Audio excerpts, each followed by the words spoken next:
A las personas que nos ven ahí en internet le damos la bienvenida en esta ocasión. Gracias por estar en contacto con nosotros donde quiera que estés. Bienvenido a una enseñanza más de Entre Páginas de la Biblia. En una ocasión había una pareja que iba a la feria de la ciudad todos los años. Y esta pareja la vamos a nombrar Juan y Marta. Juan y Marta.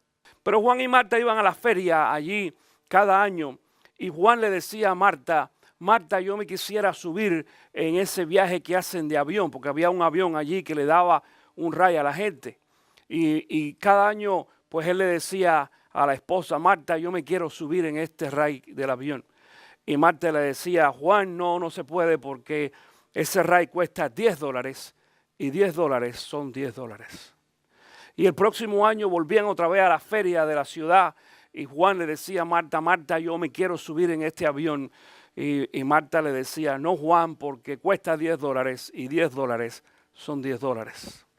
Pasaron muchos años y un día le dice Juan a Marta: Marta, ya yo tengo 70 años de edad y todavía no me he subido en ese avión y yo no me quiero morir sin montarme aunque sea una sola vez en el avión. Y entonces dice que otra vez Marta le dijo lo mismo: no, Juan, porque ese ride, ese viaje cuesta $10 y $10 son $10. El piloto del avión que estaba escuchando allí la discusión entre Marta y Juan se le acerca y le dice: yo les hago un negocio a ustedes dos. Yo les voy a dar una vuelta en el avión porque yo he visto a este pobre hombre que se quiere montar en el avión hace años. Y yo los subo, los llevo los dos, pero con una sola condición: que ninguno de ustedes diga ni una sola palabra en todo el viaje. Si ustedes de regreso, cuando lleguemos de regreso, no han dicho nada, yo no les voy a cobrar absolutamente nada. Pero si ustedes dicen una sola palabra, cada uno me debe $10. Al hombre le pareció tremenda idea y a la esposa dijo: bueno, pues si es gratis, está bien. Y se fueron los dos. Y el avión aquel arrancó y dice que el piloto empezó a dar vueltas y se ponía así, y para arriba y para abajo y nada. Y no se escuchaba ni una sola palabra. El hombre estaba asombrado del piloto. Dice: pero qué raro, lo voy a tratar otra vez. Y dice que empezó y subió y bajó y viró el avión al revés y todo. Nada. Aquella gente no decía ni una sola palabra. Y cuando hicieron así que aterrizaron, al momento de aterrizar, dice que el piloto se vira y le dice a Juan: estoy asombrado de que ninguno de ustedes dos dijeron ni una sola palabra. Y dice él: bueno, yo iba a decir algo cuando Marta se cayó. Pero $10 son $10. Hay muchas personas que llegan a cierto extremo, desgraciadamente, para poder cuidar solamente $10. Y hay veces que mucho menos que $10. Porque en realidad $10 en algunos otros lugares sí, pero aquí no es mucho dinero. Hay veces que no se resuelve mucho. Yo me recuerdo cuando los paqueticos aquellos de Burger King y McDonald's costaban $2, ¿te acuerdas? Que por $2 te daban papitas y todo. Ahora tienes que pagar $6 o $7 por lo mismo, porque ha subido mucho. Eso es cierto, la vida ha aumentado, pero la otra cosa que ha aumentado en cada uno de nosotros es lo que vamos a estudiar en esta mañana, y de ahí viene el título de esta enseñanza, que es Una puerta abierta a mi codicia. Una puerta abierta a mi codicia. Y escúchame, esto es una serie, no solamente una enseñanza, va a ser una serie donde vamos a tratar y vamos a ver varios casos que voy a compartir contigo que nos enseña la Biblia de diferentes formas de codicia. Es posible que algunos de ustedes digan esta mañana: bueno, ese no es el caso mío, yo no soy codicioso. Pero en realidad nos vamos a dar cuenta de que todos nosotros tenemos hasta cierto punto un nivel de codicia que en algunas ocasiones lo llegamos a desarrollar grandemente. Dice primeramente el diccionario que codicia es el deseo, apetito ansioso y excesivo de bienes o riquezas. Y en algunas ocasiones quizás es posible que tú en esta mañana digas: pastor, ese no es el caso mío. Pero ¿sabes qué? Yo conozco, mi querido hermano, mucha gente y muchos creyentes que no se dan cuenta, porque acuérdate lo que dije la semana pasada. En la enseñanza de la semana pasada mencioné que cuando las malas costumbres, las malas compañías, ¿qué cosa dice la Biblia?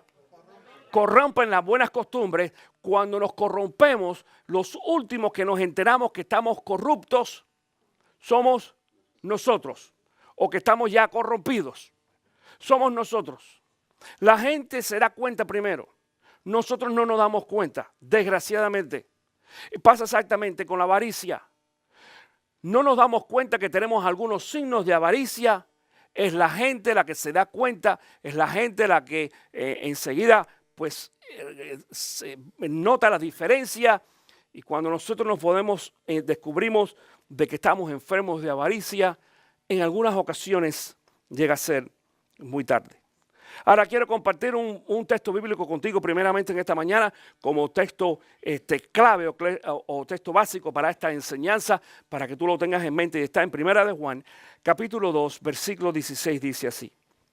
Porque nada de lo que hay en el mundo, los malos deseos del cuerpo, la codicia de los ojos, di conmigo, la codicia. Y la arrogancia de la vida proviene del Padre, sino del mundo. Escucha esto, dice, nada de las cosas negativas, nada de las cosas malas provienen de Dios. Proviene, dice aquí, del mundo, y entre ellas, en esta ocasión, vamos a hablar de la codicia. En otro momento vamos a hablar de los deseos malos del cuerpo, pero vamos a hablar ahora de la codicia. La codicia, ¿sabes por dónde entra? Por los ojos. Por eso dice aquí este texto bíblico, la codicia de los ojos. Hay un dicho que dice, y tú lo has escuchado, ojo que no ve, corazón que no siente. Tú podrás haber acabado de comer, pero si tú pasas por allí, por un lugar de eso que están cocinando muy sabroso, y ves los bistecs y la carne, y si huele todavía mejor, te da hambre de nuevo. Tú pudieras tener un carro nuevo, pero cuando ves el carro del vecino que a lo mejor está un poquito mejor o más nuevo o más bonito que el tuyo, o es un poquito más caro, generalmente, yo sé que no le pasa a todo el mundo, qué bueno, pero generalmente le da la gana, el deseo a uno de decir, yo también quisiera tener ese carro. Porque pasa, es una tendencia que nosotros tenemos los humanos. La pregunta es, ¿cuándo comenzó esto? ¿Cómo fue que comenzó esta dependencia y esta tendencia a la avaricia? Mira Génesis capítulo 3, versículo 1. Y en esta mañana, mi querido hermano, no solamente en el día de hoy, sino a través de toda esta serie, tú vas a tener la oportunidad de poder hacer muchas notas. Allí en la parte de atrás de tus boletines hay espacio para notas sobre la enseñanza. Génesis capítulo 3, versículo 1 dice, la serpiente era más astuta que todos los animales del campo que Dios del Señor había hecho. Así que le preguntó a la mujer, ¿es verdad que Dios le dijo que no comieran de ningún árbol del jardín? Ustedes conocen esta historia. Y ustedes conocen, estamos hablando de la creación del mundo, cuando Dios creó al mundo. Y en esta creación, es cierto que Dios puso ciertas medidas, pero yo quiero que tú veas cuidadosamente lo que dice aquí. En esta ocasión dice de que la serpiente, ¿y quién es la serpiente? ¿Quién es la serpiente? Satanás. Satanás se convierte en serpiente, esta es la representación, y dice que la pregunta de Satanás, fíjate, porque la serpiente era más astuta. Astuta en inglés. Hay una frase que se llama sneaky. ¿Tú has escuchado eso? La persona que es sneaky. Y sneaky quiere decir, viene de snake, que es de serpiente, de culebra, porque se le mete a uno allí. Por ejemplo, para que tú entiendas más o menos lo que está pasando en esta mañana, en esta enseñanza. En esta iglesia, esta semana, incluyéndome a mí, porque yo soy el primero, bueno, yo soy el segundo, el primero es Kenneth. Entonces, no vamos a quitarle el primer lugar a Kenneth. Pero estamos súper enfermos, hemos estado enfermos. Y todo el mundo se ha enterado. Hemos mandado textos durante la semana por un grupo de oración con nombres. Hemos mandado email, ha salido allí en las redes sociales como petición de oración. Tenemos en esta mañana en el hospital a Tony. Todavía después que salgamos de aquí vamos a visitar a Tony y vamos a orar por él y ungirlo con aceite para que ustedes sepan. Así que aquellos que quieran venir con nosotros a visitarle allí, esto va a ser verdaderamente una visita de médico. ¿Ok? Es in and out. Vamos, oramos, imponemos nuestras manos y nos vamos a la casa para que descanse y nosotros vamos a almorzar, ¿verdad? Eso va a ser muy bueno. Pero todo el mundo sabe, por ejemplo, que Tony está en el hospital. Digo todo el mundo, nosotros la familia cristiana. Y si tú no lo sabías, yo lo sabía. Entonces tienen una buena razón para hacer qué cosa. Lo primero es para darle un timbracito por lo menos ahí a Antonio Mimi para saber cómo sigue. Y lo segundo es ir a visitarlo. Pero en algunas ocasiones vas a encontrarte a personas que después que han escuchado todo esto, porque en estos momentos, mi querido hermano, es muy difícil inclusive decir estamos perdidos, yo no sabía. Pero va a venir alguien y te va a decir, ¿y tú estabas enfermo? ¿Tú no te has fijado eso? ¿Tú estabas enfermo? Eso es lo que está haciendo aquí el diablo.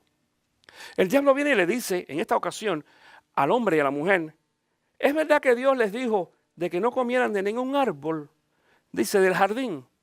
No, eso no era cierto, eso no fue lo que dijo Dios. Esa no fue la enseñanza que dijo Dios. Si nos moviéramos al capítulo anterior, por ejemplo, en Génesis, capítulo 2, versículo 9, esto fue lo que dijo Dios. Y Jehová Dios hizo nacer de la tierra todo árbol delicioso, dice aquí, a la vista y bueno para comer. También el árbol de la vida en medio del huerto y el árbol de la ciencia del bien y del mal. Nos movemos al versículo 16 entonces y dice, y mandó Jehová Dios al hombre diciendo, de todo árbol del huerto podrás comer todo. Dice, mas del árbol de la ciencia y del bien y del mal no comerás, porque el día que de él comieres ciertamente morirás. Es decir, Dios no puso ningún tipo de control para que el hombre y la mujer pudieran disfrutar del fruto de todos los árboles que habían allí. Había uno solo, el árbol de la ciencia y del bien y del mal. Ese es el único árbol del cual ellos no podían comer. Pero mira lo que sucedió aquí. Como dice este texto bíblico, de que la serpiente, Satanás, viene y los tienta y les dice, pero Dios dijo que no comieran de ningún árbol. No, eso es mentira. Empieza entonces a envenenar el corazón del hombre y la mujer. Y fíjate lo que está sucediendo, mi querido hermano. Acuérdate, el hombre y la mujer estaban en un jardín lleno de árboles. Había uno solo del cual Dios dijo no comerás de este árbol. Y fue exactamente del cual ellos comieron.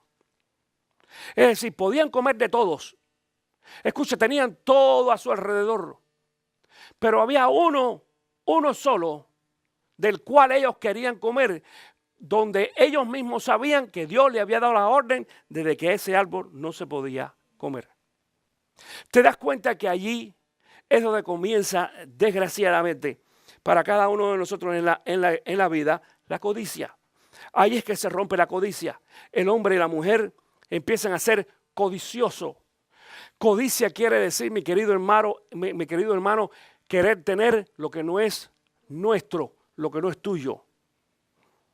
Porque, y mucha gente, claro, el pastor, eso no será robar. No, robar es cuando tú te quedas con lo que no es tuyo. Pero desde el momento que tú empiezas a querer lo que no es tuyo, ya empieza a haber codicia en nuestro corazón. En muchas ocasiones queremos no solamente lo que no es nuestro, queremos lo que nos hace falta. No lo necesitamos, no nos hace falta. Es más, piensa, ¿cuántas cosas tienes tú en estos momentos en tu casa? Atención con esto, en tu casa, que tú no usas. Absolutamente para nada. Lo compraste a lo mejor porque viste el comercial en la televisión o en un periódico. O porque el periódico decía compra 2, 1 y el segundo es gratis, ¿okay? Y fuiste y lo compraste. Eso es codicia. Hay veces que queremos tener y tenemos cosas que no nos hacen falta. Todavía peor a eso, ¿sabes qué sucede en muchas ocasiones? Hay gente que lo necesita y no somos capaces de decirle, toma, te lo voy a dar simplemente porque no lo uso. Sería mucho mejor si lo regalaras aún usándolo. ¿Entiendes?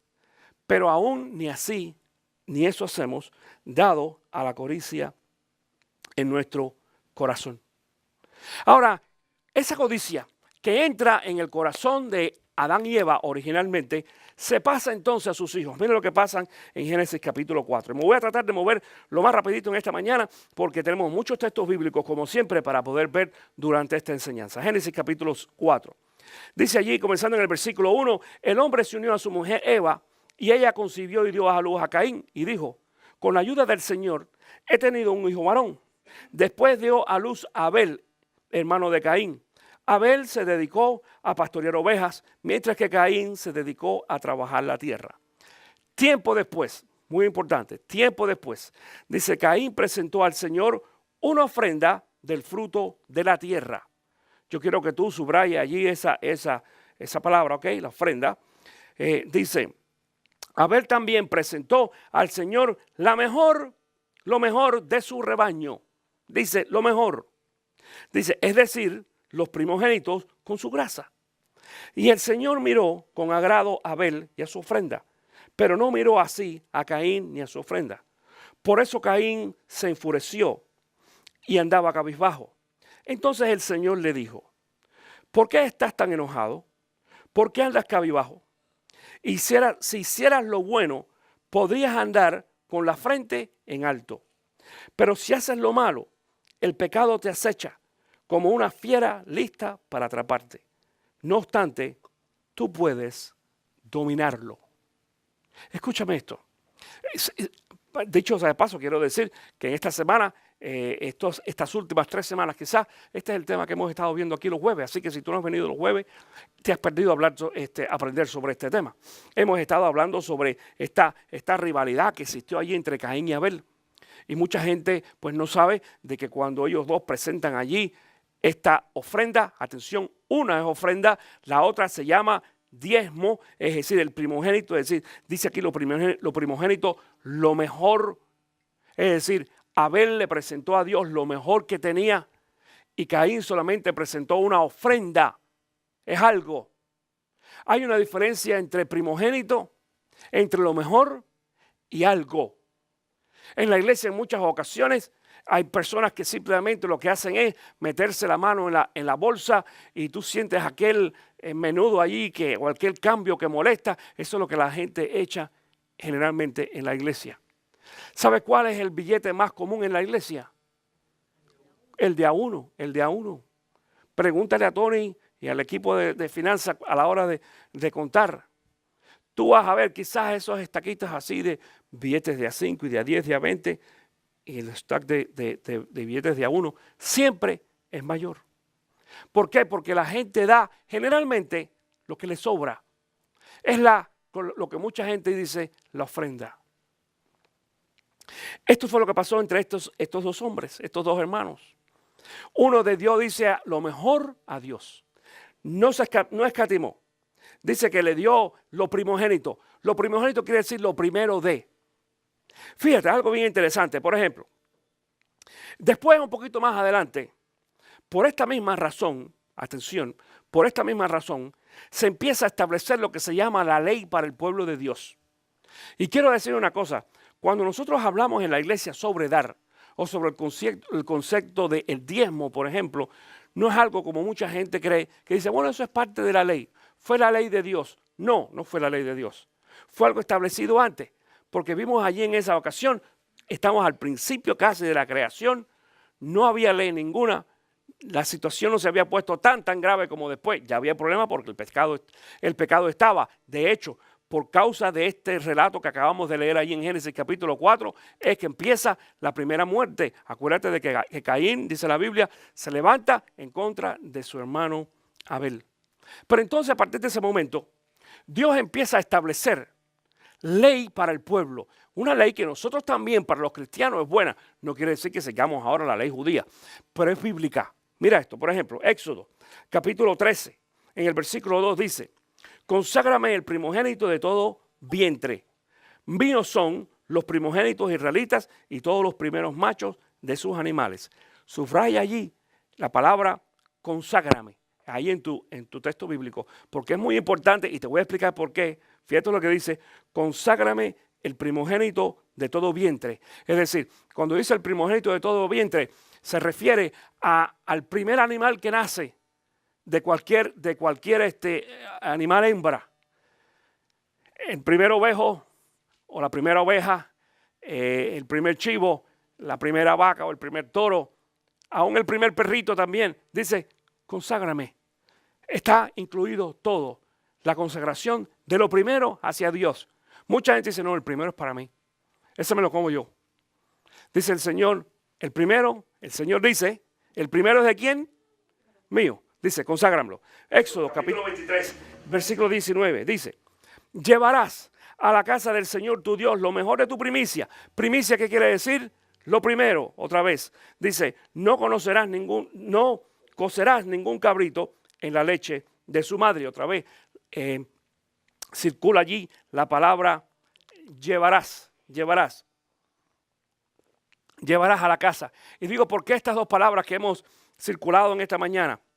Atención, dice, conságrame y llevarás. No dice, da.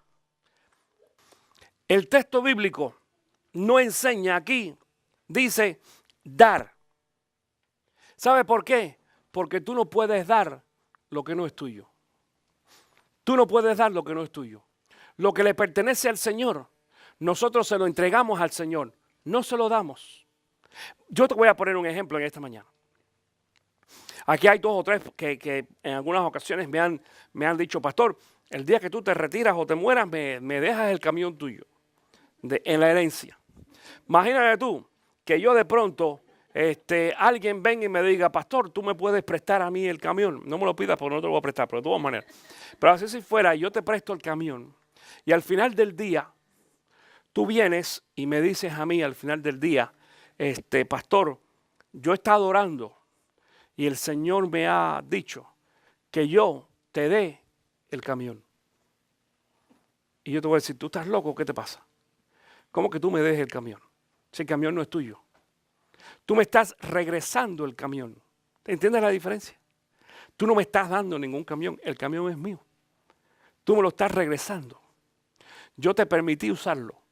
Y ahora tú me lo regresas a mí. Pasa exactamente con lo que le pertenece a Dios. Cuando hablamos de todo lo que le pertenece a Dios, que es la primicia, lo primero, dice la palabra de Dios que nosotros no se lo damos al Señor. Nosotros se lo entregamos al Señor. Le pertenece a Dios. Pero desgraciadamente, por nuestra avaricia y nuestra codicia, mucho más en esta ocasión, pensamos que las cosas son nuestras, incluyendo la vida. Incluyendo la vida. Mira, por ejemplo, Levítico 27:13 dice, el diezmo de todo producto del campo, ya sea grano de los sembrados o fruto de los árboles, pertenece al Señor, pues le está consagrado. Circula ahí el diezmo de qué cosa. ¿El diezmo de qué? No te escucho. ¿El diezmo de? Todo. De todo. El diezmo de todo. Dice, el diezmo de todo, circula ahí, le pertenece. Circula la palabra pertenece también. Todo le pertenece a Dios. Mi querido hermano, todo le pertenece a Dios. Mira, le pertenecemos nosotros como personas. Le pertenece a Dios nuestras propiedades y nuestras cosas. Tú podrás trabajar muy duro por tu casa, no importa. Todo, dice la Biblia, que todo le pertenece a Dios. Ese es un concepto no humanista, es un concepto bíblico. Todo, dice, le pertenece a Dios. Y nos vamos entonces a dar cuenta de que en algunas ocasiones nosotros no nos damos cuenta cómo manejar esta situación. Después nos vamos a mover un poquito más adelante y llegamos entonces a Malaquías capítulo 3. Tú conoces este texto bíblico, Malaquías capítulo 3. Donde el Señor, en este texto bíblico, me parece que no está en las pantallas, pero lo voy a mencionar hoy.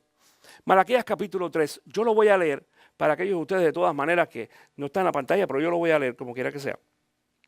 Para que ustedes vean lo que aparece aquí en esta enseñanza. Comenzando en el versículo número 6 de Malaquías capítulo 3. Malaquías es el libro que está antes de Mateo, para aquellos que no saben dónde se encuentra en su Biblia. Malaquías capítulo 3, comenzando en el versículo 6, dice, yo el Señor no cambio. Escucha esto, no cambio. Dice, por eso ustedes, descendientes de Jacob, no han sido exterminados. Desde las épocas de sus antepasados, se han apartado de mis preceptos y no los han guardado. Vuélvanse a mí y yo me volveré a ustedes, dice el Señor Todopoderoso. Pero ustedes replican, dice, ¿en qué sentido tenemos que volvernos? ¿Acaso robará el hombre a Dios? Ustedes me han robado y todavía pregunta, ¿en qué robamos? En los diezmos y las ofrendas. Ustedes, la nación entera, está bajo gran maldición. Quiero hacer una pausa un segundito ahí, porque tú me has escuchado hablar aquí de las maldiciones generacionales. Esto no se refiere a esta maldición, no se refiere a las maldiciones generacionales. Tú me has escuchado enseñarte aquí de que nosotros los cristianos no estamos bajo maldición generacional. ¿Por qué? Porque Jesucristo ya, dice la Biblia, cubrió todas nuestras maldiciones. Hemos sido protegidos. Pero esto no es maldición generacional. Esta es una maldición que la persona recibe cuando se queda con lo que no le pertenece. Como producto de la codicia, mi querido hermano. Te voy a decir por qué. Porque en esta ocasión se refiere a un dinero que le pertenece a Dios. En muchas ocasiones veo a personas que quieren que Dios los bendiga cuando ellos se están quedando con lo que le pertenece a Dios. Por eso dice aquí en esta ocasión otra vez, el versículo 9, ustedes, la nación entera, está bajo maldición. Pues es a mí a quien me están robando, dice Dios.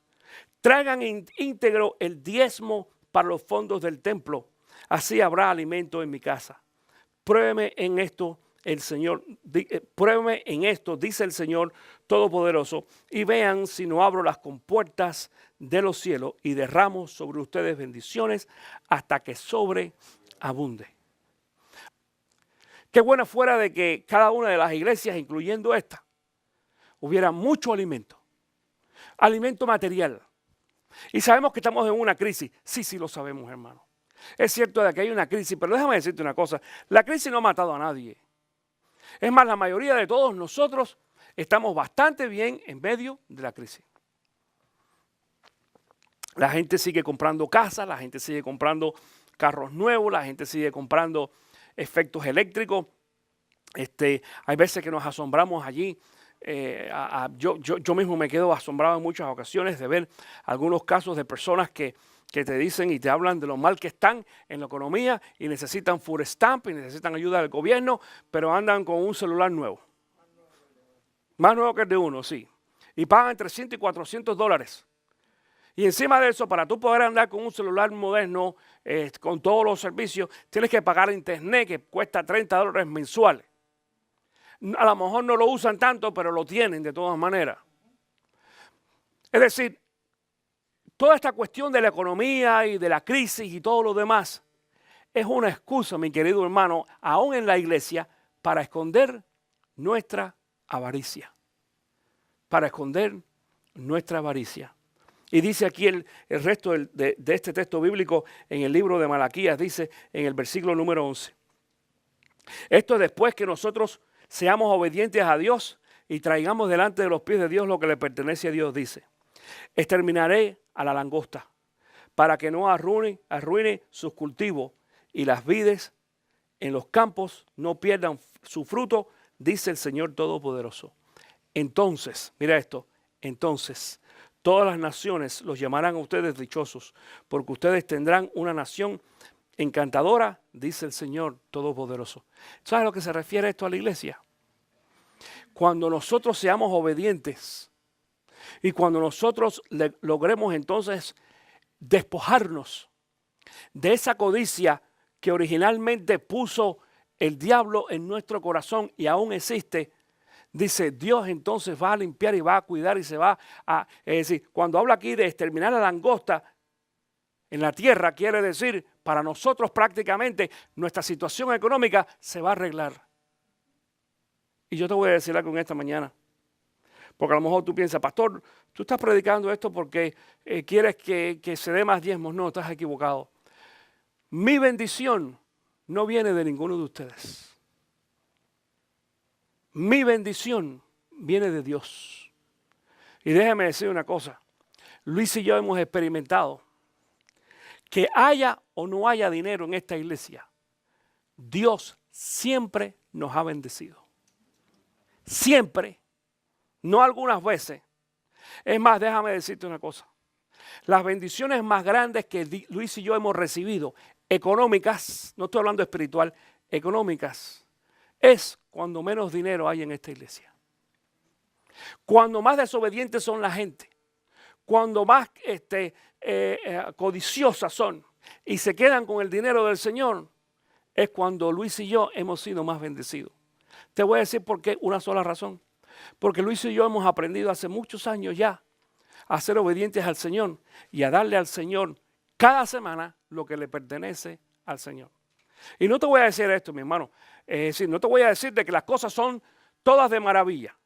Ninguno de nosotros, atención a esto, ninguno de nosotros vamos a vivir es decir, una vida de maravilla, color de rosa, como decimos, en lo económico, porque todos pasamos por situaciones económicas difíciles. Lo sabemos.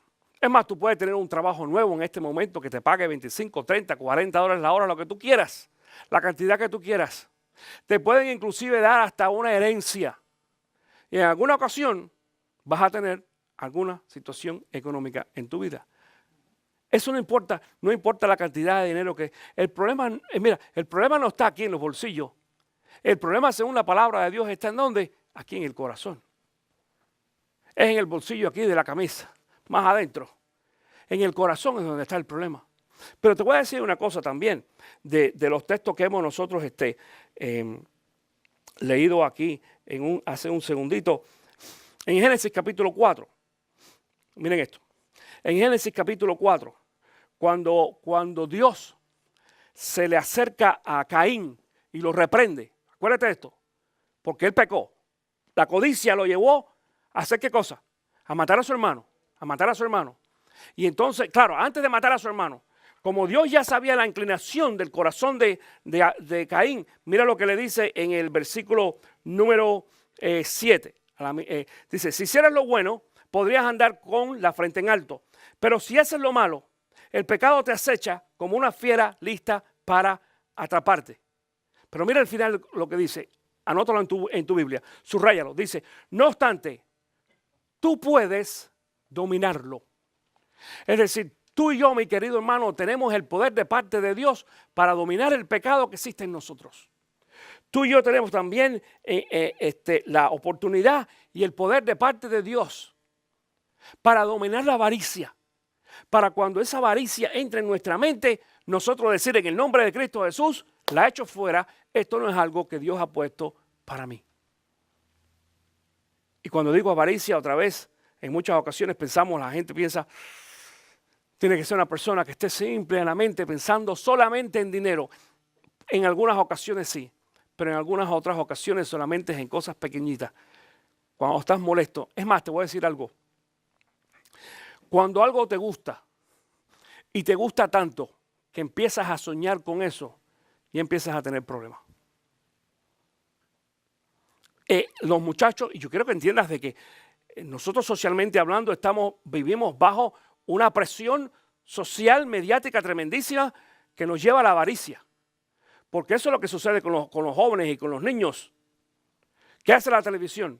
Le mete allí, los bombardea a los muchachos con anuncios y anuncios y anuncios de juguetes y de cosas. Y los papás saben de que, ¿por qué tú le compras cosas a los muchachos? ¿Porque tú eres bueno y te gustó comprarle el juguete nuevo que viste? No, porque tus hijos son los que te vuelven loco diciendo, yo quiero esto, yo quiero esto, yo quiero esto, yo quiero esto. Pero en algunas ocasiones nosotros mismos, los papás, alimentamos la avaricia de nuestros hijos. Te voy a decir por qué.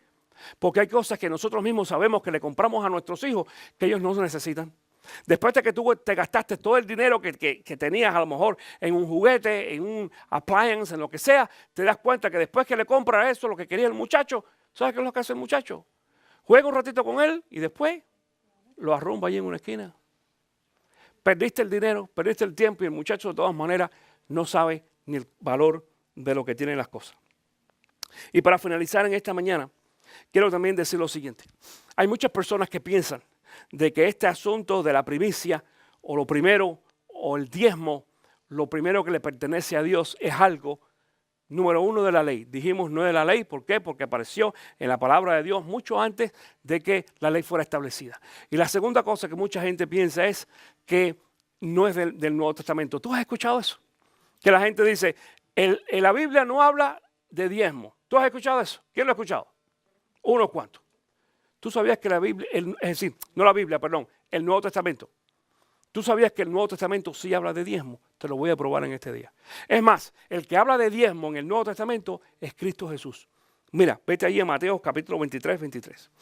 Mateo 23, 23. Dice, hay de ustedes maestros de la ley. Esto lo dice Jesús. En la Biblia de muchos de ustedes va a estar en rojo, te vas a dar cuenta.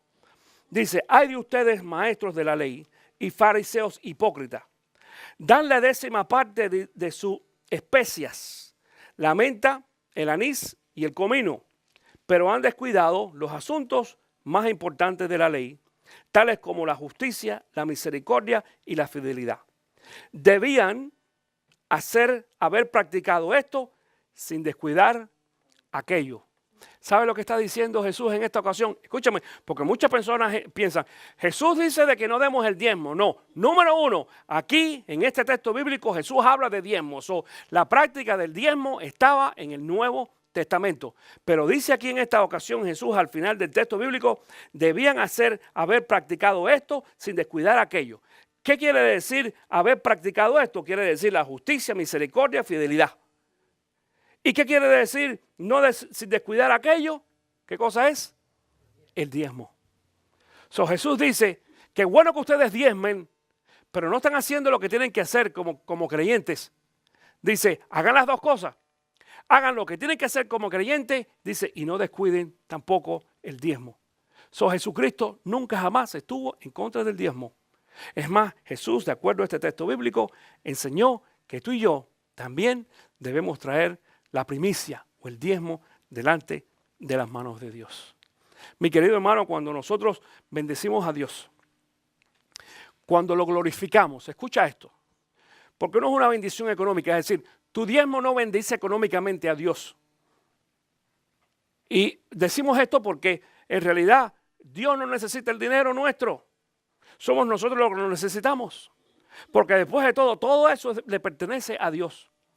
Pero cuando Dios lo pone en nuestra mano, y yo quiero que tú entiendas esto, Dios pone este dinero en nuestras manos. Porque mucha gente dice, pastor, ¿y por qué Dios, antes de poner el diezmo en nuestras manos, por qué no se queda con él? Bueno, te voy a dar dos razones por qué. Lo primero es porque tú y yo nos quejamos mucho cuando el gobierno nos quita los impuestos y los taxes y el seguro. ¿Verdad? ¿Sí o no? Del cheque. Si el gobierno no te lo quitara, si tu trabajo no te quitara así de entrada, el seguro y los taxes y demás, tú no los ibas a pagar. ¿Verdad? ¿Sí o no? Claro, por eso que lo hacen de entrada. Pero te voy a decir la razón principal por la cual Dios no lo hace y deja de que tú lo hagas. Lo hace para probarnos a cada uno de nosotros. No para Él buscar información de qué hay en nuestro corazón. Dios conoce nuestro corazón. Pero para que nosotros mismos nos demos cuenta dónde estamos parados en el Señor. Y cuando Dios nos prospera a nosotros, y cada semana o cada quincena, depende del trabajo de cada uno, usted es prosperado y tu patrón o tu jefe por tu negocio, tú recibes un salario, un cheque. Que nosotros mismos sepamos, esta primera parte le pertenece a Dios. Y eso es lo que Luis y yo hemos aprendido a hacer. Y te voy a decir algo, la única razón de por qué queremos enseñar estos principios básicos con cada uno de ustedes, mi querido hermano, es para que sepas de que Dios quiere bendecirte. Dios nos quiere bendecir a todos nosotros. Nos quiere bendecir materialmente. Nos quiere enriquecer materialmente. Cuando digo enriquecer no quiere decir que seamos ricos millonarios. Quiere decir de que vamos a estar en una mejor situación a lo que estamos ahora. Pero atención, es necesario que tú y yo cerremos esa puerta que hemos dejado abierta a nuestra avaricia. Porque a veces que esa puerta abierta, por esa puerta se cuela ahí el diablo, como se coló desde el principio y puso en el corazón de la mujer y del hombre, irse y coger del único árbol que Dios le dijo, no tomes. A ese fue el que cogió. Dios te quiere bendecir. Dios te quiere traer cosas buenas. Dios te quiere levantar. Dios quiere que tú prosperes y que tú seas bendecido. Nosotros necesitamos ser obedientes a Dios con lo que Dios ha puesto en nuestras manos.